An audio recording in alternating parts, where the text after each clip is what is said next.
about Coach and Stuart Vevers, the creative director, and this like overall resurgence that I feel that Coach is going through now since he became the creative director. I really appreciate how Stuart Vevers has introduced Ready to Wear to Coach, and his first showing was in 2013. Turning Coach into a lifestyle brand has been very instrumental in shaping the modern Coach that we see today. We introduced ready to wear for the first time in the brand's history and showed at New York Fashion Week for the first time. And this was really about showing a complete identity for the house and to storytell about our house and what we do, but to introduce the new Coach Muse, which the Coach is really about an optimistic, joyful, inclusive, free-spirited New York attitude. This move not only gave the Coach bag a bigger platform, but it also allowed the brand to craft a cohesive, full image around them. Through the ready to wear, you get to see how the bags move, how they're styled, and the broader vision of what a modern Coach customer looks like. So Viver's strategy reminds me of Tom Ford at Gucci and the Marc Jacobs Louis Vuitton era.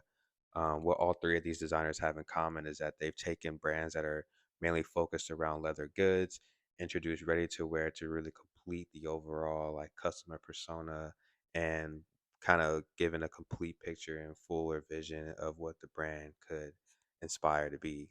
So while I was researching Stuart Vevers for this video, it's understandable why his time at Coach is so successful.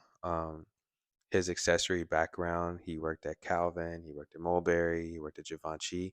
All these roles were mainly centered around doing the accessories. And then he was creative director at Loewe.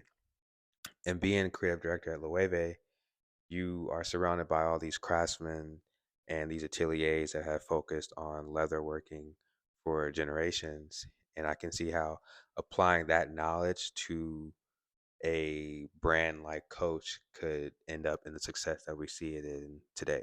But at the same time, I think my own aesthetic is very much tied in with the places I've worked, and they've generally been of a similar type in some ways, and it's about like mixing that kind of bolder, tougher, quite youthful way of working that I like with kind of a real respect for like heritage and craftsmanship, and it's that kind of colliding of those worlds that have really been the main points of my career. That's generally what I've kind of that's where I've worked generally. So it's that kind of combination of something sexy and cool and youthful mixed with something like real proper craftsmanship, which is something I really love, and you can't have one without the other.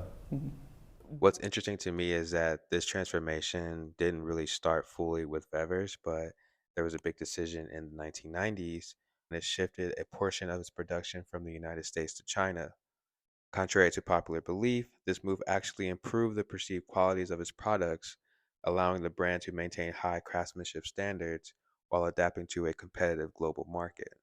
This also inspired other brands to slowly start pushing their production to China, first with like small batches, easier things to do, and then more complicated designs and products later on. In an interview, he spoke about the challenges and excitement of introducing ready to wear for the What was brand. that like? Super exciting. Very nerve wracking, before presenting that very first collection, which was, 18 looks, I we pulled it together in a very short time. I didn't know what people were going to think because There was a very overwhelmingly positive response from his first show in 2013, with people saying that this looks like Coach clothing. This looks like the Coach girl. This solidified Vever's vision and gave the company confidence to push further. With designs like the Empire and Brooklyn badge going viral, my favorite is the Brooklyn Carryall 40. I love the gradient behind the Merlot colorway, the burn around the black to Merlot color to me is beautiful. I love the aging process. Whatever like the tanneries did to get to that process is a great look. It's a great move.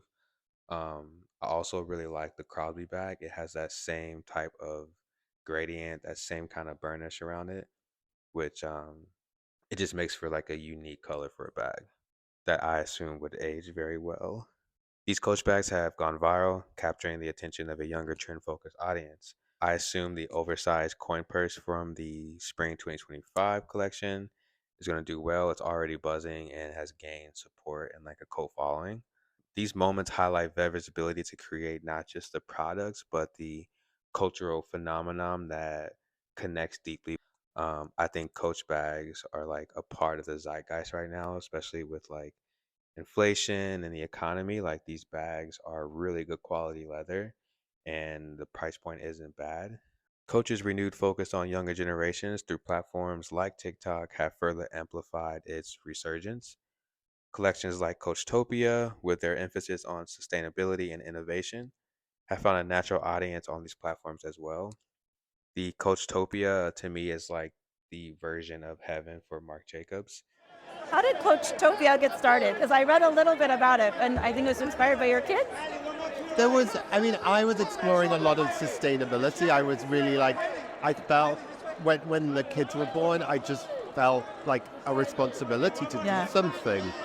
So it was a conversation with the CEO and June Silverstein, who manages Coachtopia, that we just decided we had to do something separate from all the processes that were already in place, because that was the only way we felt we could like do something really different. I looked through everything online, and I was trying to. It's so playful and has like a sense of whimsy, which I think you've infused in Coach in general, and really captured like the younger generation, sort of pull them into the brand. Vever's vision of the Coach girl and Coach guy has grown into something even bigger, a fully realized lifestyle brand that feels fresh, relevant, and true to its roots.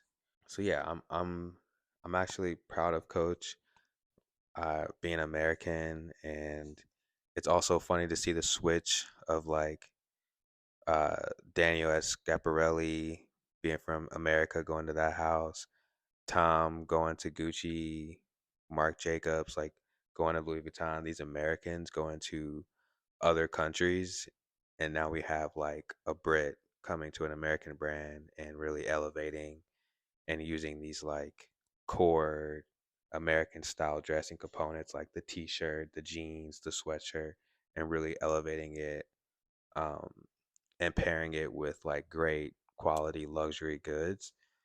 I think it's putting America back on a map in a way, and I'm actually excited for what Coach has in the future. Thank you so much, and have a great evening.